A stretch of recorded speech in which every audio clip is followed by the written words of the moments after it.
Os registros da Alemanha informam que o governo de Hitler mandou prender mais de 150 sacerdotes católicos e centenas de membros das associações católicas, acusados de conspirar contra a segurança do Estado.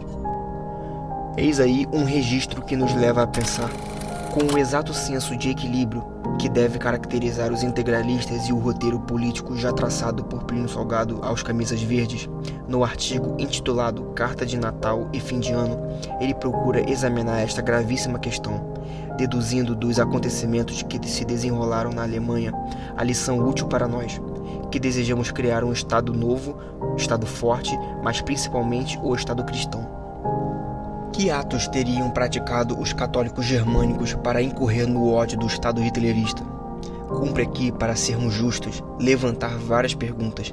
Primeiro, teria o Estado alemão, no seu objetivo de elevar ao máximo a mística nacionalista e o preconceito das raças superiores, ultrapassando os limites de seus direitos, atingindo, no campo da educação moral e física, os princípios da intangibilidade da pessoa humana e da família, na projeção natural da pessoa humana?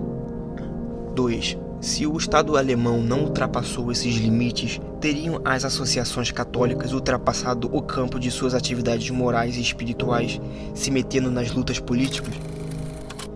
Eis as duas perguntas que nos levam a considerar os gravíssimos perigos que representam para uma nacionalidade as atitudes do Estado, ferindo o mais sagrado princípio da liberdade, que é a liberdade de consciência, a intangibilidade da pessoa humana, a invulnerabilidade religiosa da família, ou as atitudes das autoridades eclesiásticas, no caso de, portanto, se o Estado, nos restritos limites que lhe impõe os deveres para com Deus, não dando motivos por censura por parte da consciência religiosa, assumirem elas o papel de meros instrumentos da liberal democracia e das lojas maçônicas, ainda que de um modo inconsciente.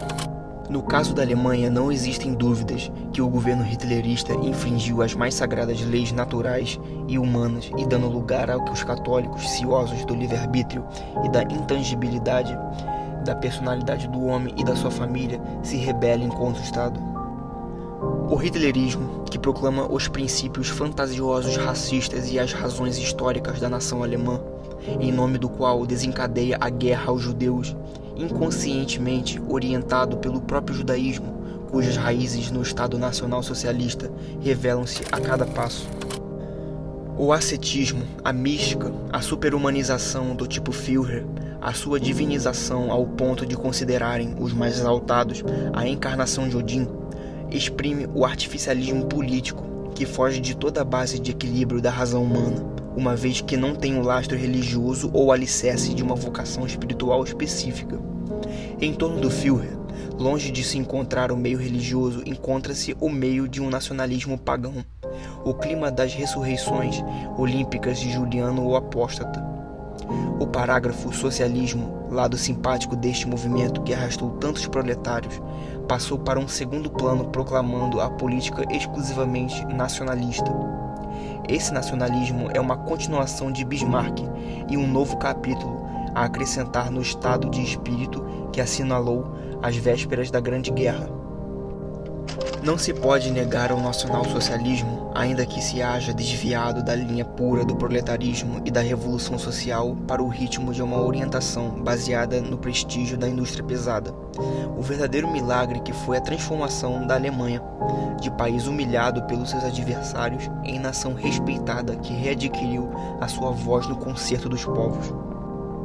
Esse esforço, porém, que dignifica um povo, foi talvez explorado por elementos semitas, habilmente infiltrados no sentido de desvirtuá-lo, aparecendo Hitler e a Alemanha perante o mundo sob um aspecto antipático. Havendo censura rigorosa no Reich, não se compreende, por exemplo, que as megalomanias de Rosenberg possam ter circulação em pleno século XX. Há nisso positivamente falta de senso de equilíbrio, sentido de proporções, de respeito ao espírito cristão da nacionalidade. O Estado tem os seus limites, como a personalidade tem os seus. Do mesmo modo, a religião tem os seus limites. Só a inspiração cristã mantém as relações e os equilíbrios perfeitos. Fora do cristianismo, só pode imperar a violência. Agora, Se o Estado se conserva na sua linha precisa, se o Estado em matéria de educação estabelece um acordo justo entre os interesses nacionais e os interesses espirituais da religião, nesse caso, toda e qualquer autoridade religiosa que se insurgir contra ele não estará fazendo uma obra espiritual, porém politicagem e da mais barata. Nós integralistas, que somos coisa absolutamente diferente do nazismo e do fascismo, não nos cansamos de dizer que o nosso fundamento é o fundamento cristão.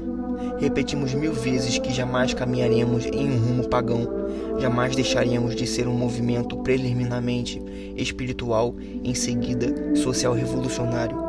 E sustentando aqueles 2 rumos, colocamos os imperativos da nacionalidade, dentro do qual encontramos ainda as mais sólidas tradições do cristianismo.